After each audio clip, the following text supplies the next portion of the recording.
Salam, saya Yohana, berjumpa kembali dengan saya di Kingdom Devotion.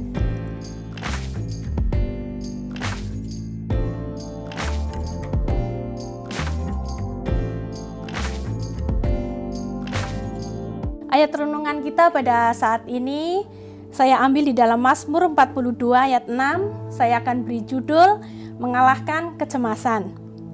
Kata cemas mengandung makna tidak tentram hati karena khawatir, takut, dan cemas, atau kecewa, atau hati yang merasa sangat gelisah.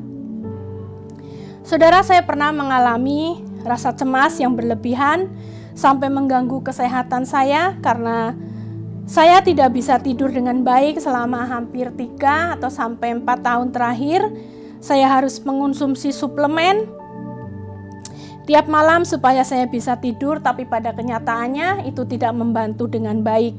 Dan ada suatu saat saya tumbang dan saya harus dibawa ke dokter. Dan singkat cerita, saya konsultasi dengan dokter tersebut, didampingi dengan majikan saya.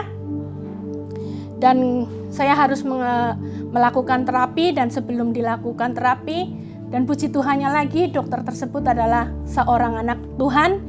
Dan akhirnya dia melihat karena saya pakai kalung salib, dokter tersebut tahu kalau saya adalah anak Tuhan juga. Dan akhirnya dokter tersebut bertanya kepada saya, memberikan nasihat kepada saya, Amoy, jangan terlalu stres, dan kamu kan anak Tuhan, kamu percaya Tuhan Yesus, datang sama Tuhan, Tuhan pasti akan menolong kamu.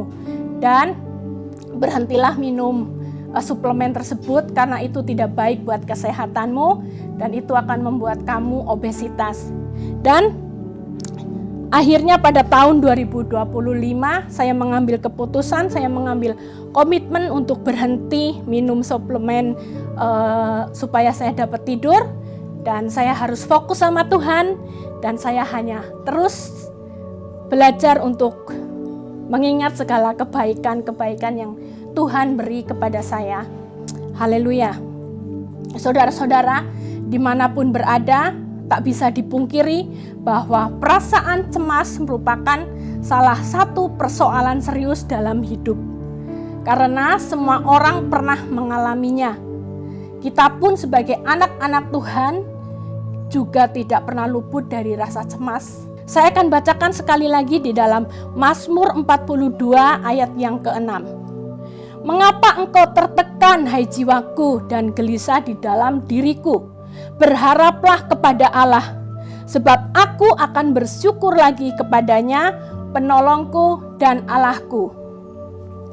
Kuncinya adalah kita harus terus melatih kedekatan kita dengan Tuhan. Cari wajahnya, berdoa, baca firman, dan worship Him. Percaya bahwa Tuhan mendengar setiap seruan kita, dan Tuhan pasti menjawab setiap doa-doa kita tepat pada waktunya. Masih ingatkah kita bagaimana Nabi Elia telah berperang melawan Nabi Baal yang banyak? Bahkan Elia berjuang sendiri di Gunung Karmel.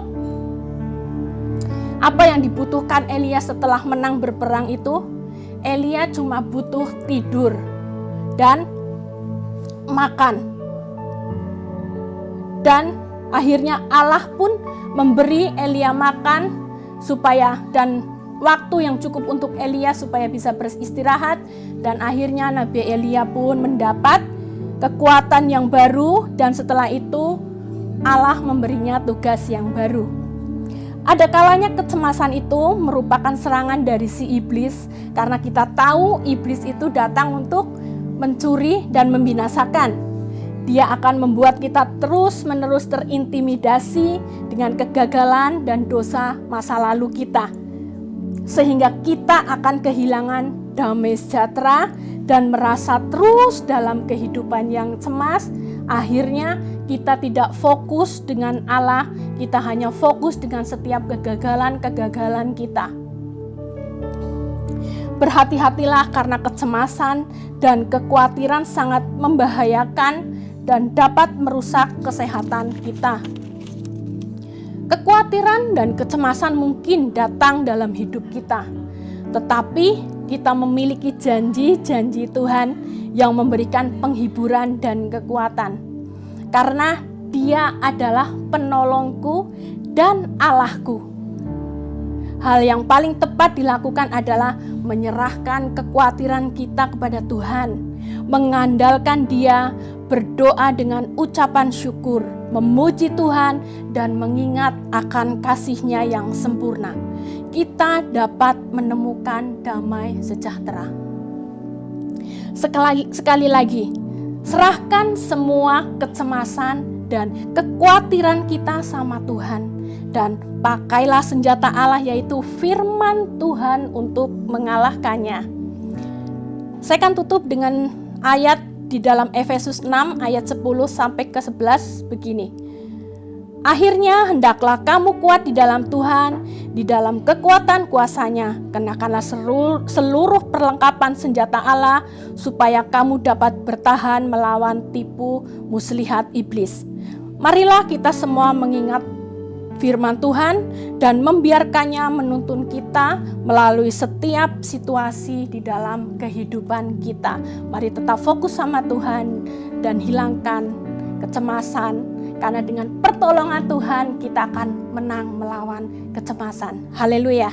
Amin. Mari kita berdoa. Bapa, kami mengucap syukur atas segala kebaikan-Mu Tuhan. Terima kasih ya Tuhan, terima kasih buat segala firman-Mu yang telah kami pelajari saat ini. Tuhan, biarkanlah Roh Kudus yang akan memimpin kami, Roh Kudus yang akan memberi damai sejahtera kepada kami, supaya kami dapat hidup baik dan hilang dari segala rasa khawatir dan cemas Tuhan. Terima kasih Bapa, terima kasih. Kami mau serahkan seluruh kehidupan kami ke dalam tangan kuat kuasa-Mu. Hanya di dalam nama Tuhan Yesus Kristus kami sudah berdoa dan mengucap syukur. Haleluya. Amin.